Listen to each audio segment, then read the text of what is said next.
Et si votre colère n'était pas un problème, mais un message? Bonjour et bienvenue dans l'Odyssée relationnelle, l'espace où l'on explore les émotions, non pas pour les calmer à tout prix, mais pour les comprendre et les transformer. Aujourd'hui, on plonge dans un livre devenu culte, The Dance of Anger, écrit par la psychologue américaine Harriet Lerner. Un livre qui parle de colère, mais surtout de relations, de limites et de courage émotionnel.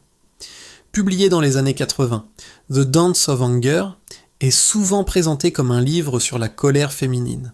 Mais en réalité, il parle à toute personne qui se met souvent en colère sans que rien ne change, qui évite le conflit au point de s'oublier ou qui se sent piégé dans des disputes qui tournent en rond. L'idée centrale du livre est simple et profondément dérangeante. La colère n'est pas le problème. Ce que nous en faisons dans nos relations l'est. C'est une perspective qui change tout. Le livre nous invite à voir nos émotions, non pas comme des défauts à corriger, mais comme des boussoles internes qui nous guident. Harriet Lerner nous propose de ne plus voir la colère comme une explosion chaotique, mais plutôt comme une information précieuse sur l'état de notre relation à nous-mêmes et aux autres. Et c'est cette approche que nous allons décortiquer ensemble. Harriet Lerner affirme quelque chose de fondamental. La colère est un signal de perte de soi. Elle apparaît quand nos limites sont franchies, quand nos besoins sont ignorés, ou quand nous faisons trop de compromis pour préserver le lien avec quelqu'un. Le problème, ce n'est donc pas d'être en colère, mais de ne pas écouter ce que cette colère nous dit. C'est comme un voyant qui s'allume sur le tableau de bord de notre vie. On peut choisir de l'ignorer, de mettre un bout de scotch dessus, mais la mécanique en dessous, elle, continue de souffrir. La colère nous alerte que quelque chose ne va pas dans notre équilibre personnel. Elle nous dit « Attention, tu es en train de te perdre ici. Tu t'effaces, tu te trahis. » Et c'est là que Lerner identifie deux grands pièges relationnels dans lesquels nous tombons presque tous. Des pièges qui nous empêchent de répondre correctement à ce signal. Le premier piège, c'est celui de la gentille ou de la colère rentrée. C'est la personne qui évite le conflit à tout prix. Elle dit oui quand elle pense non. Elle prend sur elle pour que ça se passe bien. Elle sourit en serrant les dents, espérant que les choses s'arrangeront d'elles-mêmes. Le résultat, la colère ne disparaît pas. Elle s'accumule, elle fermente à l'intérieur. Elle se transforme en fatigue chronique, en amertume, en anxiété, en symptômes physiques, et parfois, elle finit par exploser de manière totalement disproportionnée et incompréhensible pour l'entourage. L'autre piège, c'est la colère inefficace, la colère explosive. Ici, au contraire, on dit tout fort, souvent, mais sous forme de reproches, d'accusations ou de tentatives désespérées pour changer l'autre. Le résultat, l'autre se défend, se ferme ou contre-attaque, et rien ne change non plus. Dans les deux cas, que l'on ravale sa colère ou qu'on l'explose, on protège le système en place, mais on empêche toute transformation réelle de la relation.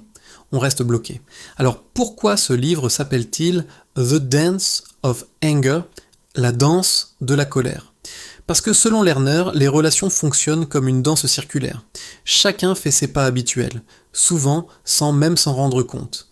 Par exemple, l'un se tait, ce qui permet à l'autre de dominer. L'un crie, ce qui pousse l'autre à se fermer. L'un poursuit, l'autre fuit. C'est une chorégraphie bien rodée, un système qui se maintient de lui-même, et le point le plus important, c'est celui-ci. On ne peut pas changer la danse en forçant l'autre à changer ses pas. On ne peut pas le tirer par le bras en lui disant « danse différemment ». Ça ne fonctionne jamais. La seule chose que nous contrôlons vraiment, ce sont nos propres mouvements.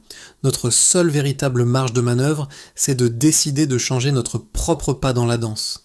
Et c'est ce changement, aussi petit soit-il, qui va obliger toute la chorégraphie à se réajuster. Alors quel est le vrai travail à faire ? Lerner propose une alternative exigeante, mais incroyablement libératrice. Utiliser la colère pour se clarifier, pas pour attaquer. Au lieu de dire « tu es égoïste, tu ne penses jamais à moi », il s'agit de dire « voici ce que je pense, voici ce dont j'ai besoin, voici ce que je ferai et ne ferai plus ». Cela signifie dire ce que l'on pense sans se justifier à l'infini. Poser des limites claires sans crier et accepter que l'autre n'aime pas notre changement. C'est là qu'intervient un point crucial. Quand vous changez votre pas dans la danse, le système résiste. Votre partenaire va essayer de vous faire revenir à votre ancien rôle. Lerner appelle ça les réactions de changeback, les tentatives de retour en arrière. Ça peut prendre la forme de culpabilisation, de dramatisation, de retrait affectif, parfois même de colère ou de victimisation de la part de l'autre. Et c'est normal. C'est le signe que votre changement a été remarqué. Le vrai courage, ce n'est pas de s'affirmer une seule fois, c'est de tenir sa nouvelle position dans le temps, calmement, malgré la pression pour revenir en arrière. Pour conclure, The Dance of Anger nous rappelle une chose essentielle. La colère n'est pas là pour détruire nos relations, mais pour nous empêcher de nous détruire nous-mêmes à l'intérieur de ces relations. Ce livre ne promet pas la paix immédiate ou des solutions faciles. Il invite à quelque chose de beaucoup plus profond et durable, une relation où l'on peut construire un nous solide sans jamais perdre le jeu. C'est un chemin vers l'intégrité personnelle au cœur du lien. Si cette vidéo vous a parlé, n'hésitez pas à la partager, à vous abonner à l'Odyssée relationnelle et à me dire en commentaire dans quelle relation votre colère essaye-t-elle de vous dire quelque chose en ce moment. Votre expérience est précieuse. Merci de m'avoir écouté et à très bientôt pour la suite du voyage.